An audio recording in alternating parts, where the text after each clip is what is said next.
Hello viewers, பல வருஷத்துக்கு charge பண்ணக்கூடிய தேவையே இல்லாமல் பயன்படுத்தக்கூடிய ஒரு பேட்ரி இருந்தால் எப்படி இருக்கும்? இப்படி ஒரு பேட்டரினால் மெடிக்கல் எக்யூப்மெண்ட்ஸ்லேருந்து ஸ்பேஸ் எக்ஸ்ப்ளோரேஷன் வரையும் மிகப்பெரிய மாற்றத்தை கொண்டு வர முடியும்ல. இதை கேட்குறதுக்கு ஏதோ ஒரு படத்தில் வர கதை மாதிரி இருக்குன்னா அதான் இல்லை. இன்றைக்கி நம்ம சேனலில் இந்த மாதிரி வருங்காலத்தில் மிகப்பெரிய மாற்றத்தை கொண்டு வரக்கூடிய நியூக்ளியர் பேட்டரிஸை பற்றி தான் பார்க்க போகிறோம். வாங்க இப்போ வீடியோக்குள்ளே போகலாம். நம்ம சேனலுக்கு நீங்கள் புதுசாக இருந்தால் கீழே இருக்கிற ரெட் கலர் சப்ஸ்கிரைப் பட்டனை ப்ரெஸ் பண்ணிவிட்டு அப்படியே பக்கத்தில் இருக்கிற பெல் ஐக்கானே கிளிக் பண்ணி வச்சுக்கோங்க. அப்போ தான் நம்ம போடுற அப்டேட்ஸ் உங்களுக்கு உடனே கிடைக்கும். ஸோ இந்த நியூக்ளியர் பேட்டரிஸ்ன்றது என்ன?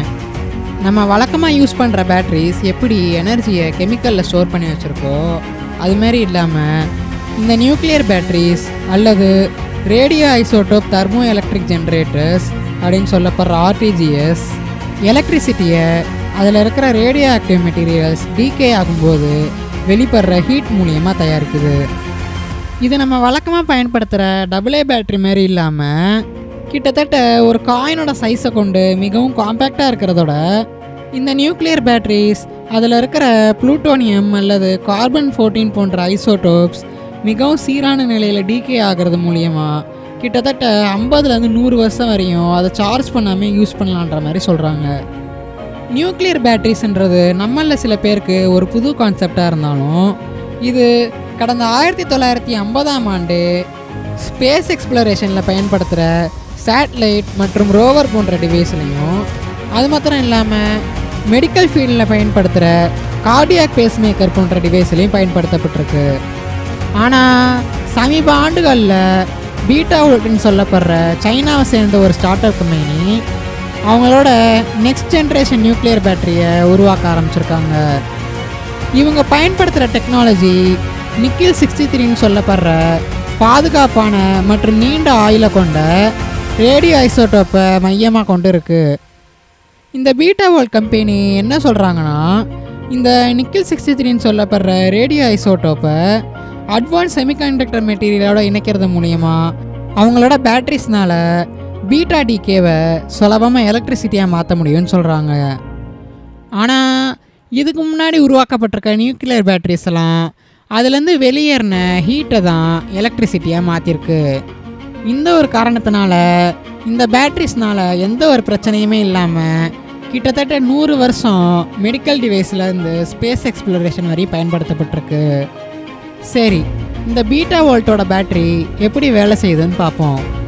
இந்த பீட்டா வோல்ட் கம்பெனி அவங்களோட நியூக்ளியர் பேட்டரியில் நிக்கில் 63ன்னு சொல்லப்படுற பீட்டா எமிட்டிங் ஐசோட்ரோப்பை தான் எனர்ஜி சோர்ஸாக பயன்படுத்துகிறாங்க. இந்த நிக்கில் 63 டீகே ஆகும்போது அதுலேருந்து பீட்டா பார்ட்டிகல்ஸ் வெளியேறும். இந்த பார்ட்டிகல்ஸ் அதை சுற்றி இருக்கிற செமிகண்டக்டர் மேலே மோதையில் அதுலேருந்து ஏற்படுற கைனடிக் எனர்ஜியை தான் இந்த பேட்டரி எலக்ட்ரிக்கல் எனர்ஜியாக மாற்றுது. இந்த பீட்டா வோல்ட் கம்பெனியோட டிசைன் எப்படி தனித்தன்மை வாய்ந்ததாக இருக்குன்னா, இந்த எனர்ஜி கன்வென்ஷனை மேன்மைப்படுத்துறதுக்காக அவங்க பயன்படுத்துகிற ஸ்பெஷலைஸ்ட் மெட்டீரியல் மாத்திரம் இல்லாமல் இவங்களோட இந்த பேட்டரி காம்பேக்டாகவும் பல நாள் நீடிக்கக்கூடியதாகவும் இருக்குது. இந்த பீட்டா வோல்ட் கம்பெனி அவங்க உருவாக்குற நியூக்ளியர் பேட்டரிஸை நம்ம உலகத்தோட பல பவர் நீட்ஸுக்கு ஒரு மிகப்பெரிய தீர்வாக இருக்கும்னு சொல்கிறாங்க.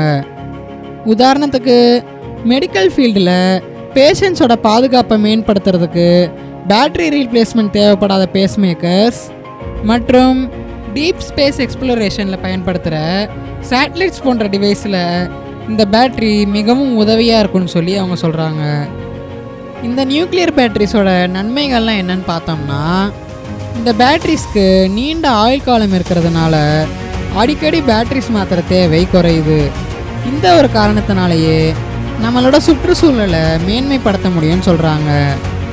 என்னதான் இந்த பீட்டா வோல்ட் கம்பெனியோட இந்த ஒரு ஐடியா இவ்வளோ இனோவேட்டிவாக இருந்தாலும் இதை மார்க்கெட்டை கொண்டு வரதுக்கு இன்னும் பல சவால்களை கடக்க வேண்டியது இருக்குது. அதில் முதல் விஷயம் என்னன்னு பார்த்தீங்கன்னா, இந்த நிக்கில் 63ன்னு சொல்லப்படுற இந்த ரேடியோ ஆக்டிவ் ஐசோடோப்பை உருவாக்குறதுக்கு அதிக அளவில் செலவாகிறது மாத்திரம் இல்லாமல் ஸ்பெஷலைஸ்டு நியூக்ளியர் ரியாக்டர்ஸும் தேவைப்படும். இந்த ஒரு பிரச்சனைக்கு தீர்வு காண்ற விதமாக பீட்டா வோல்ட் கம்பெனி அதிநவீன அணுசக்தி நிலையங்களோட ஒப்பந்த பேச்சுவார்த்தையில் இருக்கிறதா சொல்கிறாங்க. இதுக்கு அடுத்த பிரச்சனை என்னன்னு பார்த்தோம்னா, இந்த பேட்டரி நியூக்ளியர் எனர்ஜியை பயன்படுத்துகிறது தான். வழக்கமாக நியூக்ளியர் ரியாக்ஷன் சொன்னாலே நம்மளுக்கு அதுலேருந்து வெளியேற ஹார்ம்ஃபுல் ரேடியேஷன்ஸ் தான் ஞாபகம் வரும். இதுக்கு இந்த பீட்டா வேர்ல்ட் கம்பெனி என்ன சொல்கிறாங்கன்னா, அவங்க பயன்படுத்துகிற இந்த நிக்கில் 63ன்ற ஐசோட்டோப்லேருந்து வெளியேற இந்த பீட்டா பார்ட்டிகல்ஸ் ஒரு தின்னான லேயர் கொண்ட மெட்டீரியலை தாண்டி கூட வராதுன்னு சொல்கிறாங்க. அதுவும் இந்த நிக்கில் 63 ஐசோட்டோப்பை சுற்றி அதிநவீன செமிகண்டக்டர் லேயரை கொண்டு இவங்க இந்த பேட்டரியை உருவாக்குற காரணத்தினால இந்த பேட்டரியை நம்ம தினசரி பயன்பாட்டில் பயன்படுத்தினாலும் நம்மளுக்கு எந்த ஒரு பாதிப்பும் ஏற்படாதுன்னு சொல்கிறாங்க. என்னதான் இந்த பிரச்சனை சால்வ் ஆகிட்ட மாதிரி தெரிஞ்சாலும் இதில் கேள்வி என்னென்னா, ஒருவேளை இந்த பேட்டரியில் ஏதாவது ஒரு சின்ன ஓட்டை ஏதாச்சும் ஏற்பட்டால் அதுலேருந்து வெளியேற கதிர்வீச்சுகள் நம்மளை எந்த அளவுக்கு பாதிக்குன்றது தான்.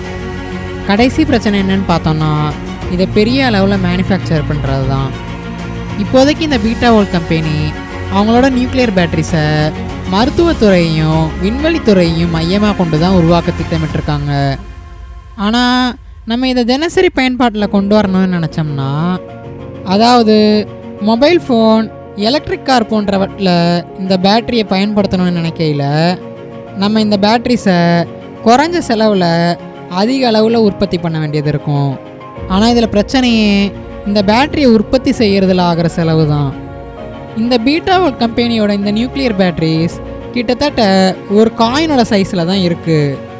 ஆனால் ஒரே ஒரு பேட்டரி செல் எடுத்துக்கிட்டோம்னா அதால் சில மைக்ரோவாட்ஸ் பவர் மாத்திரம் தான் உற்பத்தி பண்ண முடியும். இந்த ஒரு காரணத்தினால நம்மளுக்கு வாட்ஸ் கணக்கில் பவர் வேணும்னாலே நம்ம பல பேட்டரிகள்ஸை பயன்படுத்த வேண்டியதாக இருக்கும். இந்த ஒரு விஷயமே இந்த பேட்டரியோட விலையை பல மடங்கு அதிகமாக்கிறது. இவ்வளோ சவால்களையும் சந்தேகங்களையும் கொண்ட டெக்னாலஜியை இந்த நியூக்ளியர் பேட்டரிஸ் விளங்கினாலும் இந்த சவால்களை கடந்து வர முடிஞ்சிச்சுன்னா இந்த ஒரு பேட்டரி வருங்காலத்தில் ஒரு மிகப்பெரிய மாற்றத்தை கொண்டு வர வாய்ப்பு இருக்குது. ஸோ நீங்கள் இந்த பீட்டா வேர்ல்ட் நியூக்ளியர் பேட்டரியை பற்றி என்ன நினைக்கிறீங்க? இது வருங்காலத்தில் மிகப்பெரிய மாற்றத்தை கொண்டு வருமா, இல்லை இதை செயல்பாட்டை கொண்டு வரது கஷ்டமா? உங்களோட தாட்ஸ் என்னென்னு கீழே கமெண்ட் செக்ஷனில் சப்மிட் பண்ணுங்கள். அப்புறம் இந்த வீடியோ உங்களுக்கு பிடிச்சிருந்துச்சுன்னா கீழே இருக்கிற லைக் பட்டனை ப்ரெஸ் பண்ணிவிட்டு அப்படியே நம்ம சேனலை சப்ஸ்கிரைப் பண்ணிவிட்டு பக்கத்தில் இருக்கிற பெல் ஐக்கானையும் ப்ரெஸ் பண்ணி வச்சுக்கோங்க. தேங்க்யூ.